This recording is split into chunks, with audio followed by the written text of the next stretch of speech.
Bismillahirrahmanirrahim. Assalamualaikum warahmatullahi wabarakatuh. Perkenalkan, nama saya Reza Rundeto. NIM saya 1824073. Saya kuliah di IAIN Manado, Fakultas Tarbiyah dan Ilmu Keguruan, jurusan Manajemen Pendidikan Islam.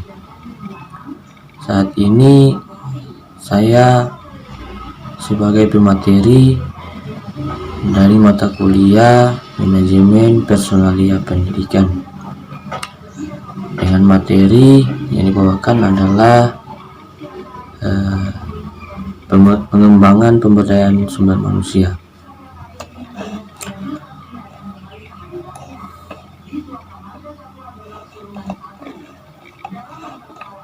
Dari materi ini yang akan dibahas itu ada beberapa poin. Yang pertama, pengertian sumber daya manusia. Manusia adalah makhluk yang diciptakan Allah Subhanahu wa Ta'ala dengan struktur jasmani dan rohani yang terbaik di antara makhluk-makhluk yang lain. Muzawin Arifin mengatakan bahwa struktur jasmani dan rohania itu Allah memberikan seperangkat kemampuan dasar yang memiliki kecenderungan berkembang, dan menurut aliran psikologi behaviorisme disebut kemampuan dasar yang secara otomatis berkembang. Berikut ada karakteristik sumber daya manusia yang berkualitas. Di era globalisasi yang ditandai dengan transparansi dari segala bidang kehidupan, telah menuntut sumber daya manusia berkualitas yang memiliki seperangkat pengetahuan dan keterampilan yang memadai, yang diimbangi dengan nilai-nilai tertentu sesuai dengan karakter dunia baru, yaitu dunia tanpa batas, yang berarti komunikasi antar manusia menjadi begitu mudah, begitu cepat, dan begitu intensif sehingga batas-batas ruang menjadi sirna.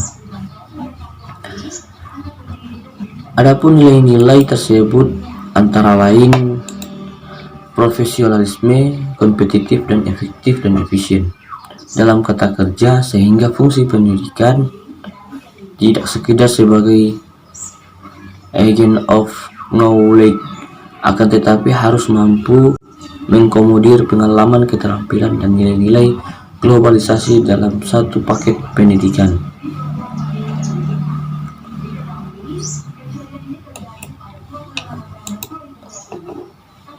Berikut ada sumber daya manusia berkualitas dalam pandangan Islam. Manusia diciptakan oleh Allah sebagai penerima dan pelaksana ajaran, sehingga ia ditempatkan pada kedudukan yang mulia. Untuk mempertahankan kedudukannya yang mulia dan bentuk pribadi yang harus yang bagus, itu Allah melengkapinya dengan akal dan perasaan yang memungkinkannya ilmu yang dimilikinya. Ini berarti bahwa kedudukan manusia sebagai makhluk yang mulia itu karena akal dan perasaan, ilmu pengetahuan dan kebudayaan, dan seluruhnya dikaitkan kepada kepribadian pada pencipta. Potensi-potensi yang diberikan kepada manusia pada dasarnya merupakan petunjuk hidayah Allah yang diturunkan bagi manusia, supaya ia dapat melakukan sikap hidup yang serasi dan hakikat penciptanya. Sejalan dengan upaya pembinaan seluruh potensi manusia, Muhammad Qutb dan Abu Dinata berpendapat bahwa Islam melakukan pendidikan dengan melakukan pendekatan yang menyeluruh terhadap wujud manusia, sehingga tidak ada yang tertinggal dan terabaikan sedikit pun, baik dari segi jasmani maupun rohani.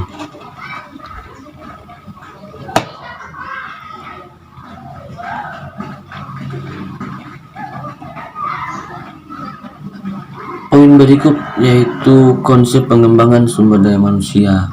berkualitas. Konsep dasar manusia berkembang ketika diketahui dan didasari bahwa manusia itu mengandung berbagai aspek sumber daya, bahkan sebagai sumber energi. Manusia tidak hanya berunsur jumlah, seperti terkesan dari pengertian tentang penduduk, tetapi juga mutu, dan mutu ini tidak hanya ditentukan oleh aspek keterampilan atau kekuatan tenaga fisiknya, tetapi juga pendidikan atau kadar pengetahuan, pengalaman, kematangannya.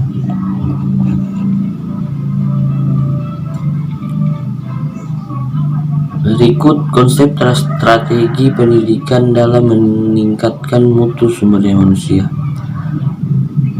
Ada dua strategi yang dilakukan dalam peningkatan sumber daya manusia, yaitu pertama, strategi pendidikan yang bersifat makro.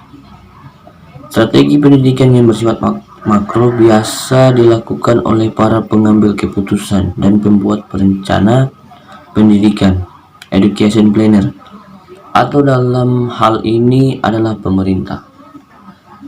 Strategi makro ini memiliki cakupan luas yang bersifat umum, artinya bukan dilakukan satu atau segelintir orang saja, namun melibatkan masyarakat keseluruhan. Dan berikut kedua, strategi pendidikan mikro. Strategi pendidikan ini yang bersifat maksudnya dalam pelaksanaan yaitu secara individu, ruang lingkup. Strategi ini lebih menitik beratkan pada strategi yang harus dilakukan oleh individu. Sebagai seorang muslim, pakar-pakar dalam bidang pendidikan memutuskan pada konsep tazkiyah.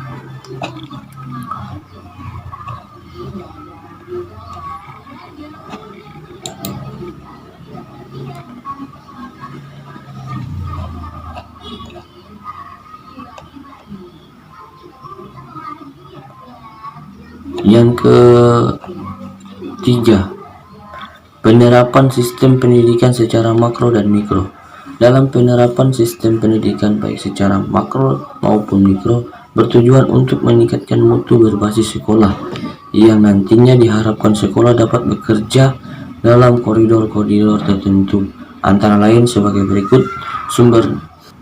Memperkuat sekolah dalam menentukan dan mengalokasikan dana sesuai dengan skala prioritas yang telah ditetapkan untuk proses peningkatan mutu. Pemisahan antara biaya yang bersifat akademis dalam proses pengadaan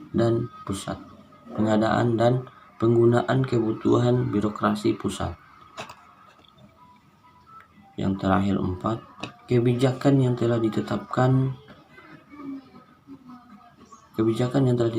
pada tingkat makro kemudian dijabarkan ke program-program yang berskala kecil. Pada tingkat ini perencanaan sudah lebih bersifat operasional, disesuaikan dengan departemen atau unit-unit.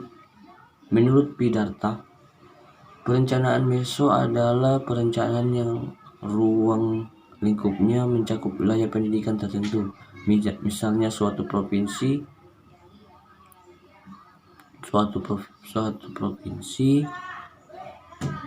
dan dasar terjadinya perencanaan meso adalah akibat dari kondisi dan situasi daerah yang berbeda-beda. Itulah tadi presentasi dari kelompok kami. Adapun pertanyaan-pertanyaan yang telah diberikan, untuk itu teman saya yang akan menjawab pertanyaan-pertanyaan yang telah diberikan kepada kami. Syukur manto. Assalamualaikum warahmatullahi wabarakatuh. Baiklah, pertanyaan pertama dari kelompok 1, yaitu pertanyaannya, poin-poin penting dalam pemberdayaan sumber daya manusia atau penjelasan tentang pemberdayaan sumber daya manusia. Setiap manusia dan masyarakat memiliki potensi yang dapat dikembangkan, sehingga pemberdayaan adalah upaya untuk membangun daya itu dengan mendorong, memberikan motivasi, dan membangkitkan kesadaran akan potensi yang dimiliki serta untuk mengembangkannya. Untuk memberdayakan masyarakat diperlukan pendekatan utama, yaitu pendekatan-pendekatan sebagai berikut. Pertama, menciptakan suasana atau iklim yang memungkinkan potensi masyarakat berkembang. Kedua, memperkuat potensi atau daya yang dimiliki oleh masyarakat. Ketiga, memberdayakan mengandung pula arti melindungi. Berikut dari kelompok 8, yaitu usaha apa saja yang pemerintah lakukan untuk meningkatkan pemberdayaan sumber daya manusia. Usaha pemerintah untuk meningkatkan sumber daya manusia yaitu salah satunya mengadakan pelatihan di berbagai departemen kementerian. Yang kedua, pemberian bantuan modal dan pelatihan berupa UKM. Dan yang ketiga, memberikan pendidikan formal gratis. Baiklah, nama saya Musdalifah Tora, NIM 182401. Baiklah, saya akan menjawab pertanyaan dari saudari Rizka Diamanti, yaitu berikan contoh tentang peningkatan kualitas manajemen pendidikan. Baik, jawabannya adalah 1. Sekarang sekolah pendidikan itu sudah banyak yang bersifat umum dan bersifat khusus. 2. Peningkatan kualitas pendidikan itu sekarang sudah mudah dengan teknologi yang canggih dan telah direlevanisasikan dengan pembelajaran yang sebelumnya. Jadi, pembelajarannya itu sama, tetapi cara dan metodenya itu yang sudah dikembangkan. 3. Saya rasa juga sudah cukup terlaksanakan dari dulu, karena ini sangat penting untuk pendidikan. Baiklah, saya akan menjawab pertanyaan dari saudari Cynthia Bella Paat, yaitu apa saja yang harus dilakukan jika pemateri menjadi pemimpin dalam meningkatkan sumber daya SDM. Baiklah, jawabannya adalah jika saya menjadi pemimpin, yang akan saya lakukan adalah membantu setiap apa yang menjadi poin untuk memperdayakan SDM sesuai bidang atau kemampuannya masing-masing. Baik, itulah tadi jawaban dari kelompok kami untuk yang bertanya. Yang menjawab tadi adalah saudari Mawah, teman satu kelompok dalam pemberdayaan sumber manusia dalam mata kuliah manajemen personalia pendidikan. Dengan jawaban tadi, itulah akhir dari presentasi dari materi kami. Dengan kesimpulan adalah berdasarkan beberapa penjelasan di atas secara umum, jenis perencanaan yang telah disebutkan di atas saling berhubungan satu sama lain. Dari perencanaan menurut besarnya makro, meso, dan mikro. Menurut tingkatannya yaitu strategi, koordinatif, dan operasional. Menurut jangka waktu pendek, menengah, dan panjang.